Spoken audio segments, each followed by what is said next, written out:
Okay, so the P. Diddy trial is now in day 3, Sean Combs. And it's unbelievable. I mean, it's just like, I want to stress again to the audience, we must distinguish before we get the legal instructions between disgusting, filthy, pervert, cad, asshole, and criminal. That's really what this trial is about. I think even the defense cedes point one. They have to. They have to. There won't be a juror in that room that can stand Sean Combs. But the question here is whether he broke the law, and even your humble correspondent is open-minded to being persuaded that there wasn't a technical legal violation. Day 3 of the Diddy trial. Cassie is still on the stand, and we are learning what a true and vile POS he is. Yes, I will speak the truth. This topic is extremely difficult to cover because all criminals. When you take a look at a lady like this, I begin to question myself why it took her so long to come forward with this. Why now? That is a question that passes through my mind for a very long time since this started. From the testimonies I got, day 3, it clearly proved one thing. At the end of this video, you are going to find out what exactly is going on. If you've been following me, you realize I'm dropping a single video about this whole situation every single day while I continue to post other clips like I do daily. If you love what I'm doing here, please subscribe, share the video, and if possible, check if your notification is on. Now, the media has now filed a request to see the videotape of the freak-offs.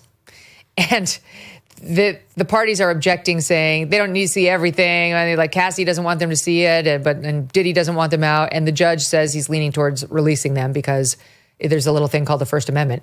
But of course, the media is like, we want to see the freak-offs.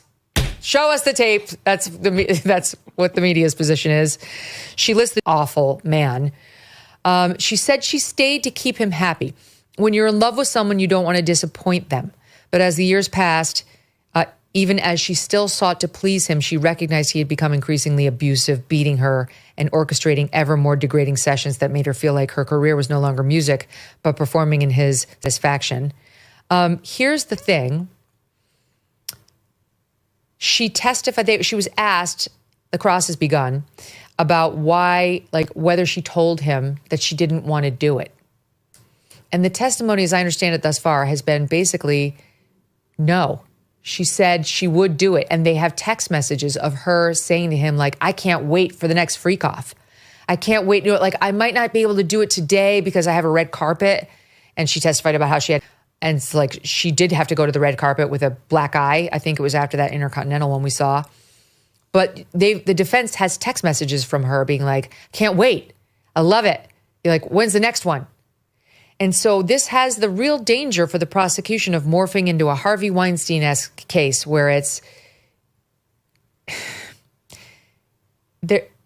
only a crime if he forced you. If you guys are just freaks in bed who wanted to do this stuff, yes, there's a question of the prostitution element. But he's not being charged with abuse, with assault. And a lot of the viewers wrote in after our discussion yesterday saying, what do you mean? He beat her. It's on tape. Yes, I know. He's not being charged with that. That's not one of the charges. The charges relate to solicitation of prostitution or like arranging the transportation of a prostitute, and RICO, racketeering, a criminal enterprise. So it's relevant if there's a crime of prostitution and relevant if there was a crime on which the statute of limitations has run called assault. But they don't have to actually prove any of that. And he's not exactly being charged for that. But if this is consensual, or at least if Sean Combs believed that it was consensual, he could skate legally. And that's my impression so far.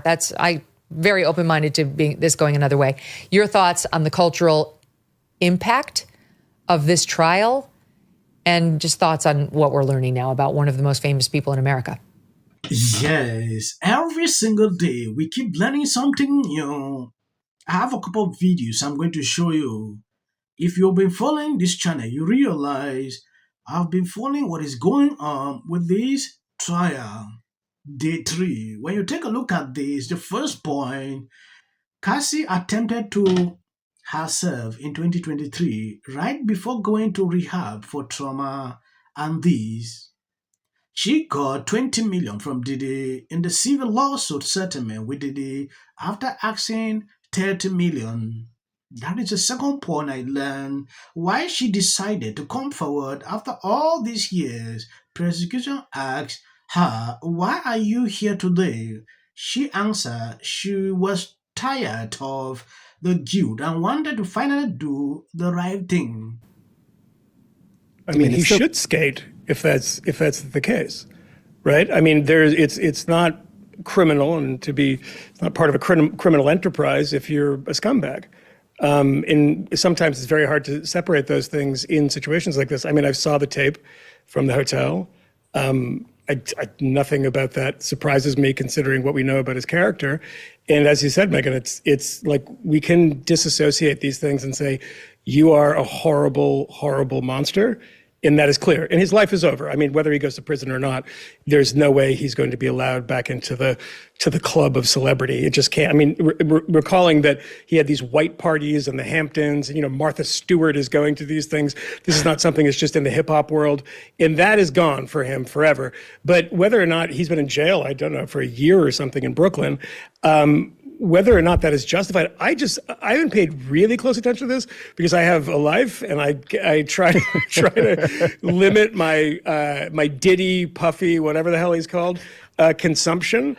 But there is a thing that at the sort of heel end of that kind of Me Too movement, where it was getting a little troubling, and I'm not saying that this is comparable, but there would be times when people feeling Salem-y. But yeah, when it was feeling salemy in the sense that, that was a bad relationship, or that person was a jerk, and it's like that's not a legal kind of thing. This is a next level of that, and it's gross. And my freak-offs aren't like this at all. I mean, I have an iPad where hand is 2 very minutes gentle. at best.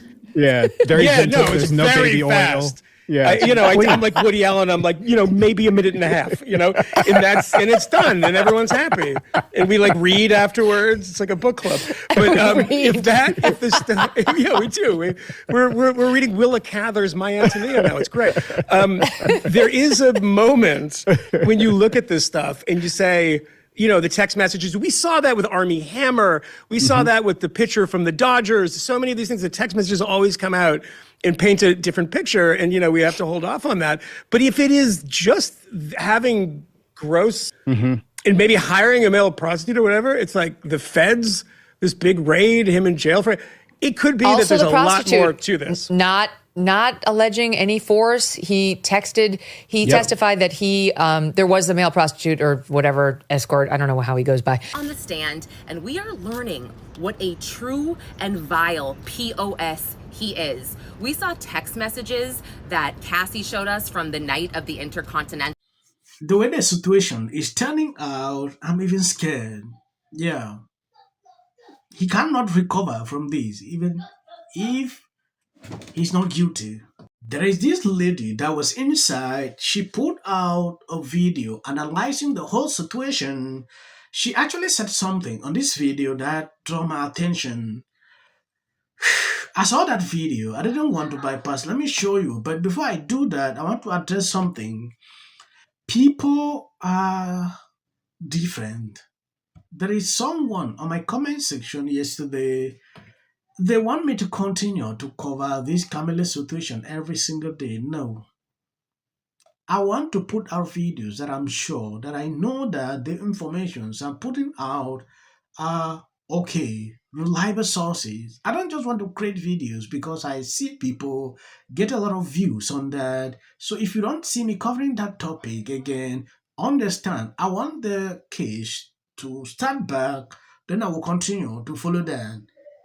Not just creating videos because I like to create. If something comes up, I will show you. And her husband was actually in the courtroom listening to this very disturbing testimony. I was seated right behind her husband, and you could see his hands were sort of balled up, and he was trying to contain himself to hear what happened to his wife.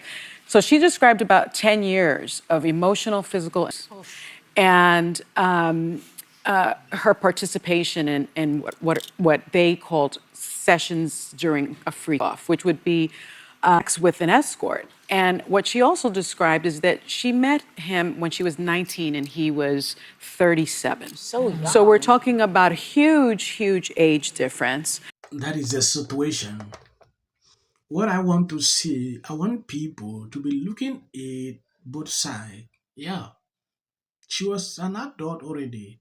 I believe if something is going on with you for this number of years, for 10 years, and you are silent, then I don't understand.